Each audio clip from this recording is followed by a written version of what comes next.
नमस्कार मित्रांनो, स्वागत आहे आपल्या यूट्यूब चॅनलवर। आज आपण संत ज्ञानेश्वर महाराजांनी लिहिलेल्या ज्ञानेश्वरी या अमर ग्रंथातील दुसऱ्या अध्यायातील ओवी क्रमांक 17 चा भावार्थ आणि त्यामागील गहन तत्वज्ञान समजून घेणार आहोत। ही ओवी भगवद्गीतेच्या संदर्भात आहे। ती आपल्याला जीवनातील कर्तव्य आणि आत्म्याच्या शाश्वत स्वरूपाबद्दल खूप काही शिकवते। चला तर मग व्हिडिओला सुरुवात करूया। मित्रांनो, तुम्ही जर व्हिडिओवर पहिल्यांदा नवीन असाल तर चॅनलला पहिल्यांदा सबस्क्राईब करा, व्हिडिओला एक लाईक द्या आणि व्हिडिओवरच्या प्रतिक्रिया आम्हाला अवश्य कळवा।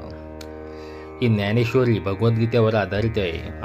मराठीतील पहिली ओवीबद्ध टीका जी संत ज्ञानेश्वर महाराजांनी 1290 मध्ये नेवासे येथे लिहिली। दुसरा हा अध्याय गीतेचा आणि ज्ञानेश्वरीचा एक महत्त्वाचा भाग आहे,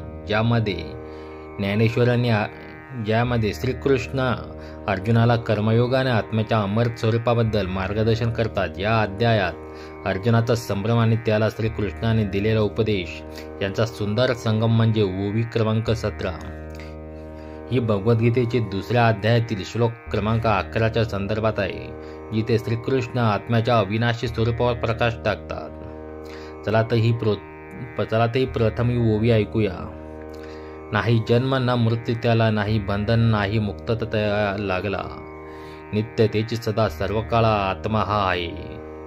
या ओवी संत ज्ञानेश्वर महाराज आत्म्याच्या शाश्वत आणि अविनाशी स्वरूप अतिशय सोप्या शब्दात मांडतात। नाही जन्म ना मृत्यू त्याला म्हणजेच आत्म्याचा कधी ना जन्म होत नाही आणि कधी मरत नाही, तो अनादि आणि अनंत आहे।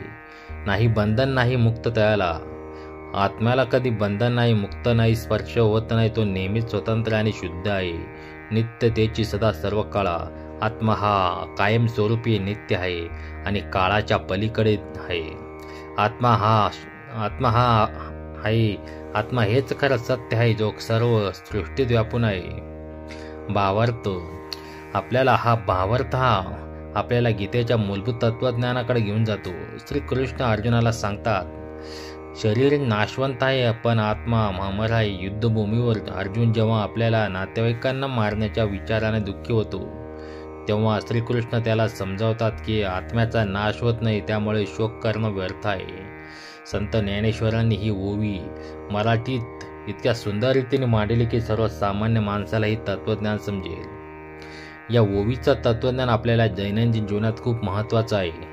आपण अनेकदा नातेसंबंध सुख दुःख यात अडकतो, पण ही ओवी आपल्याला स्मरते की आपला खरा स्वभाव आत्मा आहे, जो आपल्या सर्व गोष्टींपासून मुक्त आहे। कर्म करताना निष्काम वृत्ती ठेवली तर आपण खऱ्या अर्थाने मुक्त होऊ शकतो। मित्रांनो, संत ज्ञानेश्वरांनी ज्ञानेश्वरीतून आपल्याला आत्म्याचं खरं स्वरूप आणि कर्माचा मार्ग दाखवला। ही ओवी क्रमांक 17 आपल्याला शिकवते की आत्मा हेच अंतिम सत्य आहे। तुम्हाला हा व्हिडिओ आवडला असेल तर लाईक करा, शेअर करा, चॅनलला सबस्क्राईब करायला विसरू नका। तुमच्या प्रतिक्रिया कमेंट्समध्ये नक्की कळवा। पुन्हा भेटूया ज्ञानेश्वरीतील पुढच्या ओवीबद्दल। तोपर्यंत रामकृष्ण हरी।